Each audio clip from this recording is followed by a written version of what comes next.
இந்த வாரம் 4 மலையாள மூவிஸ் ரிலீஸ் ஆனாலும் இந்த வாரத்தின் முக்கியமான மலையாள சினிமா நிகழ்ச்சியில் நம்ம 2 படங்களை பற்றி தான் பார்க்க போகிறோம். அதில் முதல்ல நம்ம பார்க்க போகிற படம் பாரடைஸ்.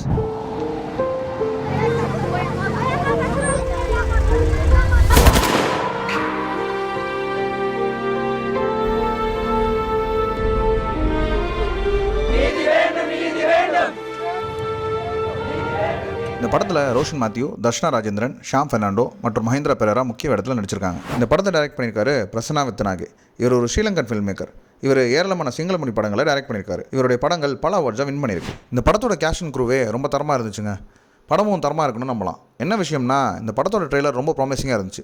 அது மட்டும் இல்லாமல் நம்ம மணிரத்னம் தான் இந்த படத்தை அவரோட மெட்ராஸ் டாக்கீஸ் பேனரில் ரிலீஸ் பண்ண போகிறாரு. இந்த படத்தை ப்ரொடியூஸ் பண்ணது நியூட்டன் சினிமா. இந்த படத்தை எடிட் பண்ணது நம்ம ஸ்ரீகர் பிரசாத். இந்த படத்துக்கு கேமராமேன் ராஜீவ் ரவி இந்தியாவிலே ஒன் ஆஃப் த பெஸ்ட் கேமராமேனாக இருந்தாலும் இவர் மலையாளத்தில் இயக்கிய படங்களை நீங்கள் கண்டிப்பாக பாருங்கள். வேற லெவல் படங்களாக தான் இருக்கும். முக்கியமாக கமெடி படம் மற்றும் அன்னைமிரசனம் படம் சொல்லவே வேண்டாம். இந்த பாரடைஸ் படம் ஆல்ரெடி 3 இன்டர்நேஷனல் ஃபில்ம் அவார்ட்ஸ் வாங்கியிருக்கு. இந்த படத்தை நீங்களும் தியேட்டரில் போய் கண்டிப்பாக பாருங்கள். அடுத்து நம்ம பார்க்க போகிற படம் குண்டல புராணம்.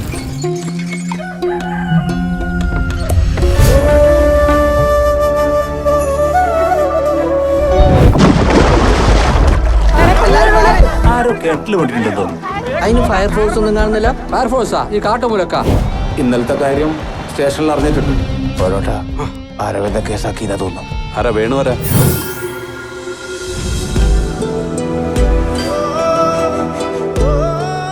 இந்த படத்தை இயக்கியவர் Santhosh Puthukunnu, writer Sudheeshkumar, camera by Sharan Suseedharan, music by Pleasant Thomas and produce by Anil TV.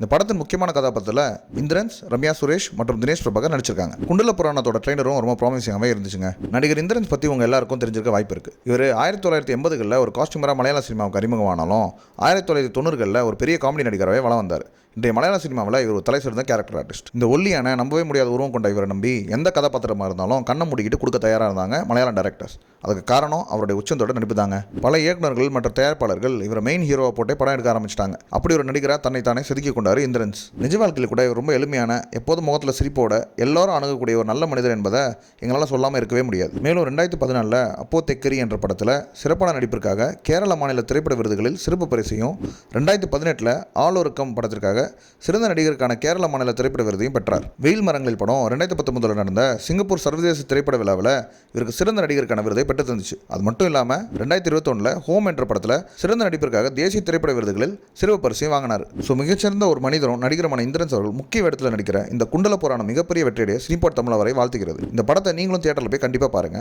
பார்த்துட்டு கமெண்ட்ஸ்ல எப்படி இருக்குன்னு சொல்லுங்க. அடுத்த 2 படங்கள் பார்த்தீங்கன்னா, ஒன்று பட்டாப்பகல்.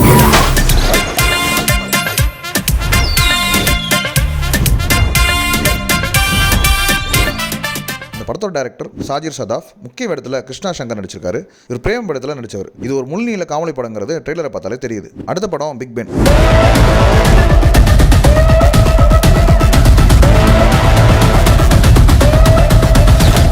ഇത്തവണ അയർലൻഡിലേക്ക് as Louis John, a Christian preacher. இந்த படம் பேஸ்ட் ஆன் ட்ரூ ஈவெண்ட்ஸ்னு சொல்கிறாங்க. இந்த 2 படத்தோட ட்ரெய்லரும் கொஞ்சம் சுமார் தாங்க. உங்களுக்கு பிடிச்சிருந்தா நீங்கள் இந்த மூவிஸை தியேட்டரில் போய் பார்த்துட்டு எப்படி இருக்குன்னு கமெண்ட்ஸில் சொல்லுங்கள். இந்த 4 படத்தில் நம்மளோட ஃபர்ஸ்ட் சாய்ஸ் எதுன்னு பார்த்தீங்கன்னா பாரடைஸ் அப்புறம் குண்டல புராணம் தாங்க. ஏன்னா நான் முன்னாடியே சொன்ன மாதிரி 2 படத்தோட ட்ரெய்லரும் ரொம்ப ப்ராமிசிங்காகவே இருந்துச்சு. பட் படம் பார்த்தா தான் தெரியும் எந்த படம் நல்லா இருக்குன்னு. இந்த 4 படமும் வர வெள்ளிக்கிழமை ஜூன் 22 தமிழ்நாடு முழுவதும் ரிலீஸ் ஆக போகுது.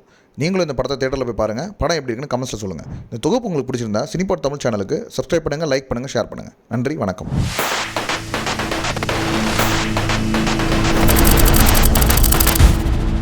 Thank you.